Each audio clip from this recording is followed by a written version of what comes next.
제가 지금도 기억나는 그 선생님이 한 분 계시거든요. 그 선생님이 어떤 선생님이냐면은 중학교 1학년 때 저희 음악 선생님이었습니다.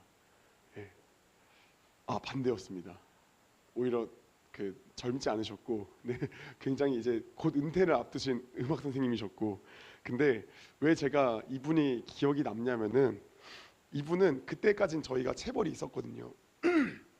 그때까지 체벌이 있었는데 이분은 그 벌에 대해서 때리는 분은 아니었어요. 근데 대신 뭘로 이제 보복을 하셨냐면은 깜지로 보복을 하셨습니다. 네, 그때 A4 꽉꽉이로 이제 한 두 장 가량을 항상 잘못하면 쓰게 하셨거든요. 아, 진짜 손이 장난 아니었어요. 근데 그때 제가 무슨 깜지를 썼냐면은 당시 중학교 교과를 깜지로 두 장을 꽉꽉 썼습니다. 그래서 제가 지금도 중학교 교과가 얼핏 기억이 나요. 대유평 넓은 터전 푸르른 하늘, 이거였던 것 같아요. 그래서 이 깜지를 쓰면은 팔이 진짜 너무 아파요, 진짜. 예. 쓸 때마다 진짜 계속 쓰면서 대유평 넓은 터전 너무 아파요, 진짜. 팔에 쥐가 날 정도로 깜지를 쓰는 건 너무 힘든 일입니다. 예. 여러분, 근데 만약에 여러분도 마찬가지로 깜지를 써본 적이 있으면은 되게 공감을 하실 거예요, 그렇죠? 근데 만약에 여러분 깜지를 100장을 써야 되는 벌을 받았어요, 여러분이. 막막합니까? 막막하지 않습니까? 너무 막막해요. 예. 와, 이 깜지 100장은 진짜 쉽지 않을 것 같아요. 그런데 누군가 나 대신에 깜지를 100장 써줘서 그 문제가 해결이 됐다고 가정을 해볼게요. 자, 깜지를 쓸 이유가 있습니까? 없습니까?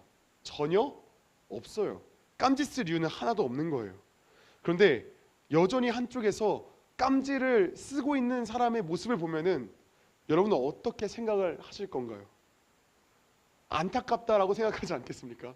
좀 어떻게 보면 너무 한심하다라고 생각 들 정도 아닌가요, 사실은? 그런데 이 모습은 사실 부활절을 보내는 우리의 모습이랑 다를 바가 없는 것 같아요. 예. 안 써도 되는 깜지를 우리는 수백 장, 수천 장 쓰는 어떤 그런 모습과 우리의 모습이랑 되게 유사한 것 같아요. 예. 여러분, 부활절이 무슨 날입니까? 부활절. 예, 말 그대로 예수님 십자가에서 못 박혀 죽으셨다가 3일 만에 부활하셨다 하면서 그날을 우리가 기념하는 날이에요. 여러분, 부활이란 말 자체가 굉장히 활기차고 기쁘고 영광스러운 그런 의미가 내포되어 있지 않습니까? 그래서 부활절 하면은 뭔가 눈물이 납니까? 아니면은 어떤 기쁜 그런 에너지, 긍정적인 에너지를 발산합니까? 아무래도 후자이죠, 그렇죠? 예. 그런데 우리는 좀 질문을 좀 던져봐야 돼요.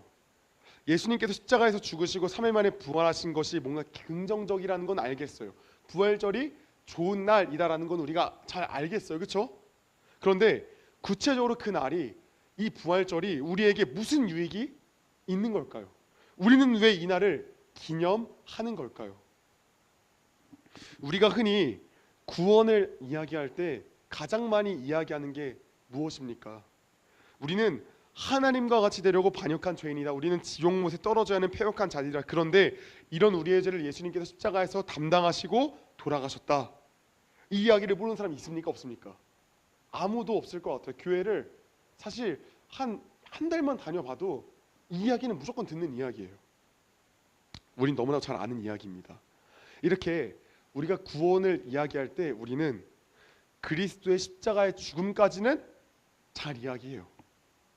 그런데 그 이후에 있는 예수님의 부활에 대해서는 잘 연결해서 말하지는 않아요. 여러분 혹시 어떠신가요? 여러분도 혹시 동일하신가요? 그렇다 보니까 우리는 그리스도의 십자가에 대해서는 할 말이 좀 많아요. 나름 많은데, 반대로 예수님의 부활에 대해서는 곰곰이 생각해 보면 추상적으로는 뭔가 느낌은 알겠어요. 근데 정작 체계적으로, 논리적으로 할 말이 많지가 않아요. 한번 여러분 각자마다 생각해 보면 좋을 것 같아요.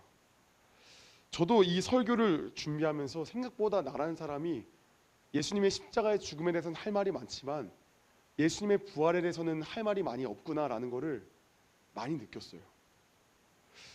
여러분은 어떠신가요? 여러분은 예수님의 부활의 어떤 유익, 예수님의 부활하셔야만 했는가라는 그 이유를 잘 알고 계신가요? 왜 예수님께서는 부활하셔야만 했을까요?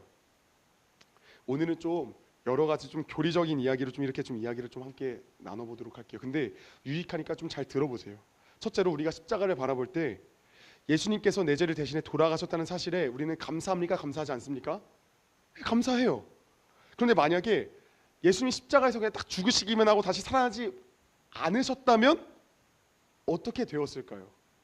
내 죄값이 정말로 다 치러졌는지 하나님의 그 무서운 공의와 진노가 완전히 거둬졌는지 확인할 길이 있을까요? 없을까요? 확인할 길이 없는 거예요. 그런데 부활을 통해 마치 의로운 판사가 옥문을 열고서 죄수가 진 빛이 다 청산되었고 그 죄수를 향한 모든 요가 다 이루어졌다라고 말하는 거랑 같은 거예요. 그러니까 예수님의 부활은 하나님께서 온 우주를 향해서 이제 죄값이 완전히 다 청산됐다, 빛이 모두 없어졌다라고 선포하신 거랑 같은 거예요. 십자가가 우리의 죄값을 치르는 어떤 마치 결제였다면 부활은 그 결제가 완벽하게 승인됐다라는 영수증이랑 같은 거예요. 네. 영수증이 발급되었으니까 우린 더 이상 내 행위와 공로로 죄값을 갚아보려는 어리석은 깜짓쓰기를 멈출 수가 있는 거예요.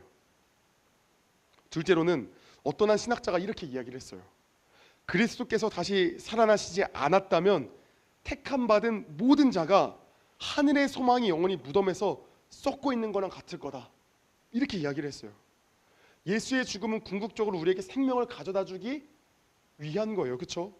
그런데 예수님이 사망 권세에 먹혀서 무덤에 갇혀 버렸다면 사망이 영원히 우리마저 집어 삼켰을 거예요. 성경의 말씀대로 그리스도께서 다시 살아나신 일이 없으면 우리의 믿음도 헛되고 우리가 여전히 죄 가운데 있을 것이다 라는 거예요.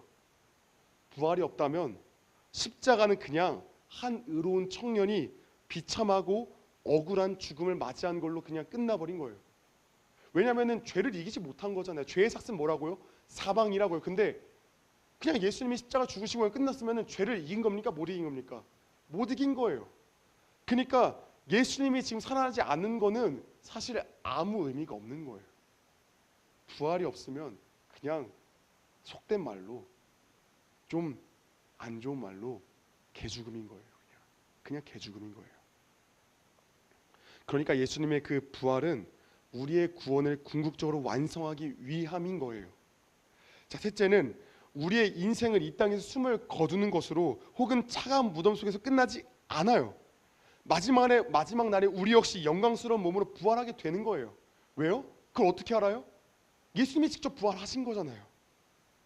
사망의 권세가 패했고 그리스도를 살리신 동이나 성령께서 누구 안에 계세요? 우리 안에 계세요.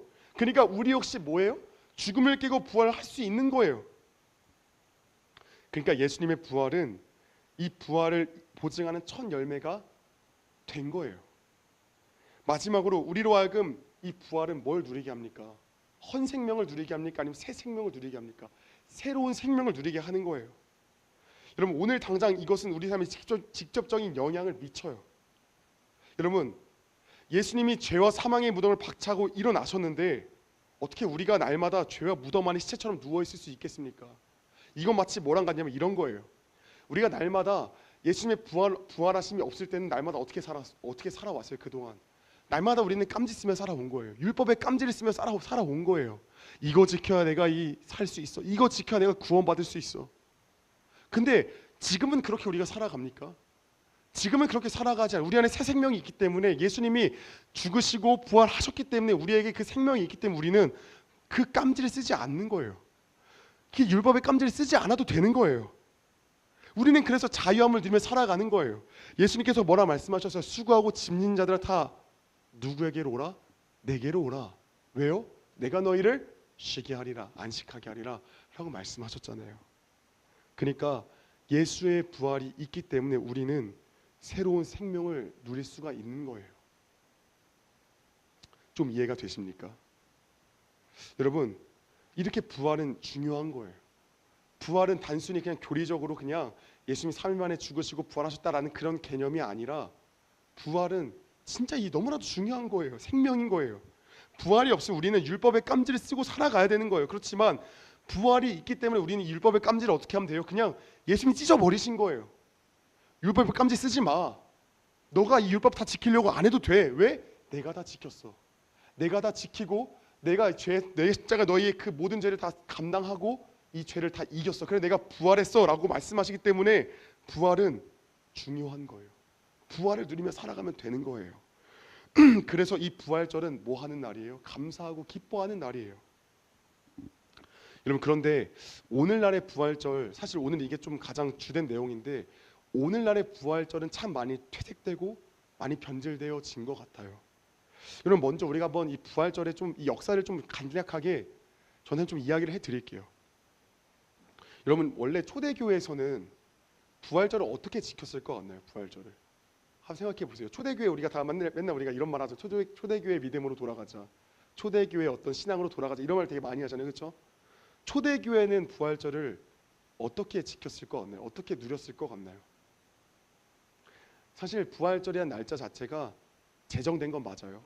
실제로 그 날이 옛날부터 이미 존재했었어요. 물론 날짜가 좀 달라가지고 서로 지킨 날이 좀 달랐긴 해도 그래도 부활절 자체는 있었어요. 근데 이 부활절에다 해가지고 그때만 이렇게 갑자기 막 찬양마다 살아계신 주 이때만 이 찬양하고 나머지는 이런 찬양 안 했을까요? 그렇지 않았어요. 일단 초대교회의 이 부활의 개념은 매 주일마다 있었어요. 매 주일마다. 부활절만 있는 게 아니라 매 주일마다 모여서 그 부활을 찬미한 거예요. 그 증거가 뭐예요? 날마다 떡을 떼며 성찬을 했거든요. 그 성찬이 뭐예요? 예수의 피와 살을 먹어라. 너는 죽은 생명을 가진 자가 아니라 부활하신 예수의 새 생명을 가진 자야. 이 예수의 떡과 살을 먹어. 살과 피를 먹고 마셔. 성찬으로 이게 증명되는 거예요. 초대교회는 늘 부활의 기쁨을 누렸어요. 여러분, 그런데 이게 날이 가면 갈수록 조금씩 변하는데 들어보세요. 이제 우리 친구들 혹시 그 사순절에 대해 혹시 들어봤어요? 사순절. 이 부활절 딱 이전 기간을 40일을 사순절이라고 해요. 부활절 이전에 40일의 기간.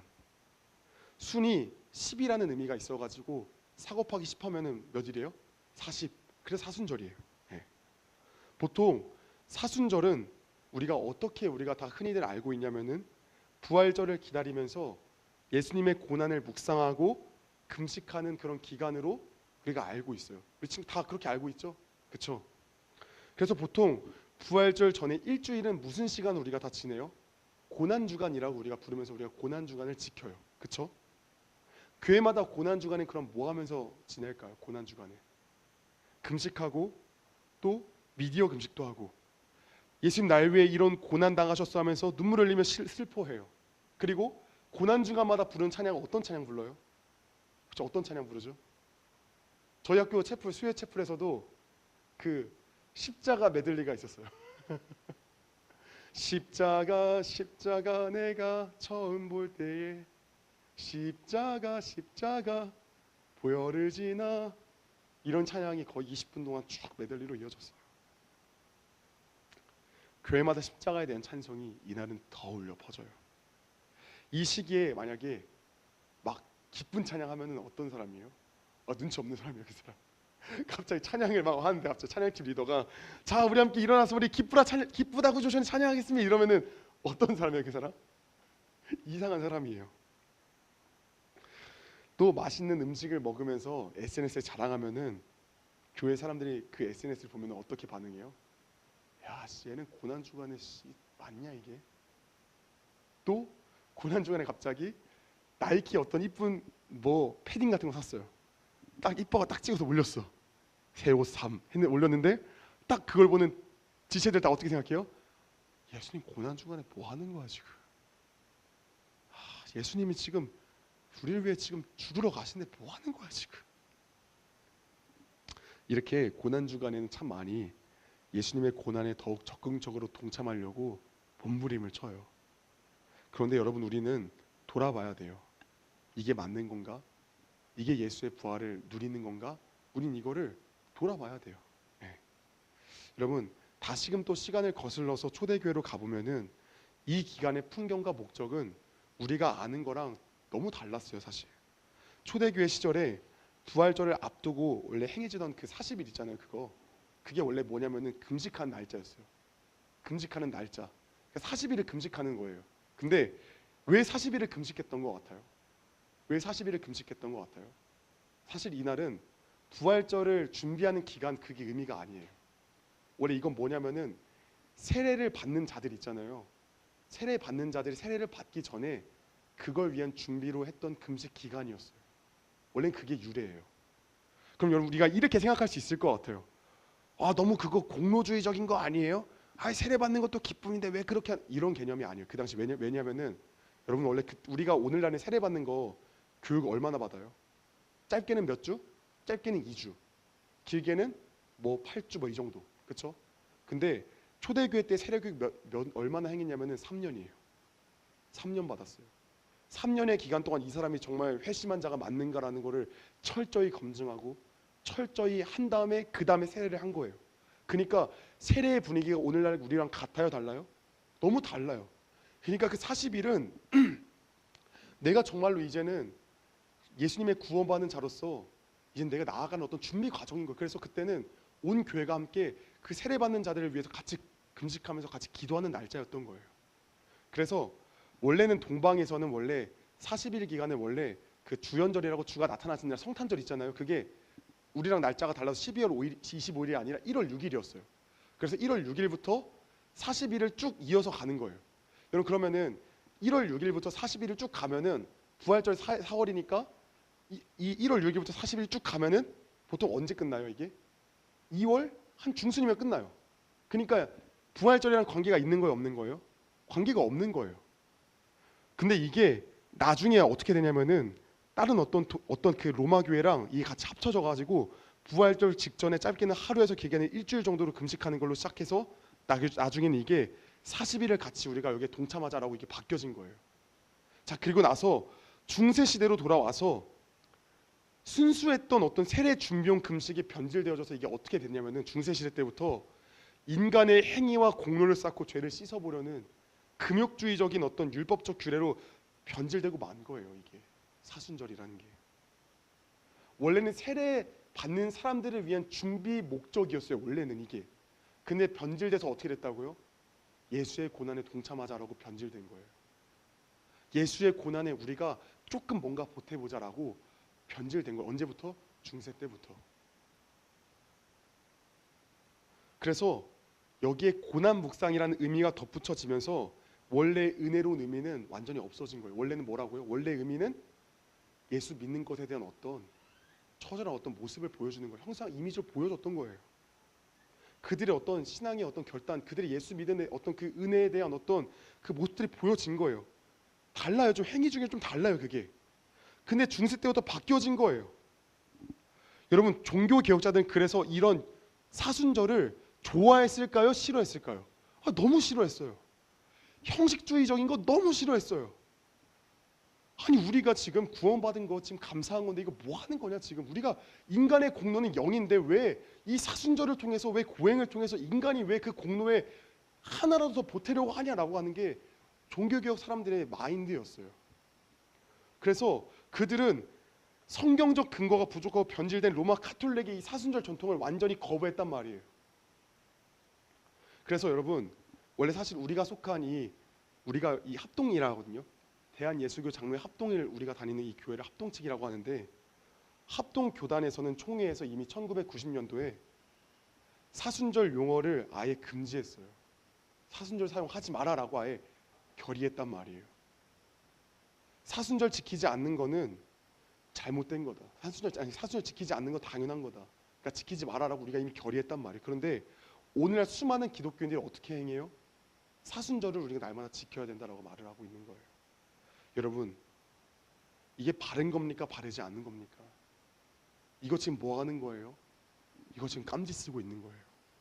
깜지 쓰고 있는 거예요. 야, 너 깜지 너 이거 셀 수 없이 저 달까지 쌓을 정도 깜지 쓰면 내가 너 구원해 줄게. 이거 됩니까? 안 됩니까? 안 되잖아요. 근데 옆에 앉아서 깜지 쓰고 있는 거예요. 내가 뭔가라도 보태봐야지. 여러분 율법의 깜지를 누가 다 이미 찢어버렸다고요? 예수님이 다 이미 찢어버렸어요. 예수님이 이미 다 찢어버렸어요. 근데 사순절날 다시금 하는 짓이 뭐라고요? 깜지 쓰고 있는 거예요. 깜지 쓰고 있는 거예요. 여러분, 우리는 이 부활절을 어떻게 누려야 됩니까? 예수님의 우리가 고행에 동참해야 돼. 예수님이 날 위해 하신 건 맞아. 그래도 너무 죄송하잖아. 그러니까 우리 좀 이때만큼은 예수님의 고난에 동참하자. 이건 예수님의 그 구원의 은혜의 감격을 모르는 거예요.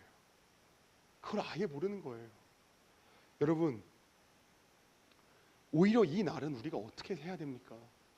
그냥 누리면 되는 거예요. 초대교회 성도들처럼 매 주일마다 부활의 감격과 은혜를 누렸던 것처럼 우리도 누리면 되는 거예요. 그 누리는 게 뭐예요? 율법 지키려고 애쓰는 것이 아니라 그냥 예수 안에 참된 자유함을 누리면 되는 거예요. 오늘 내가 이거 해야지 이게 아니라 오늘 그 나를 구원하신 그 예수님과 동행하자. 날마다 가면서 주님 오늘 나와 동행해 주세요. 나와 동행해 주세요.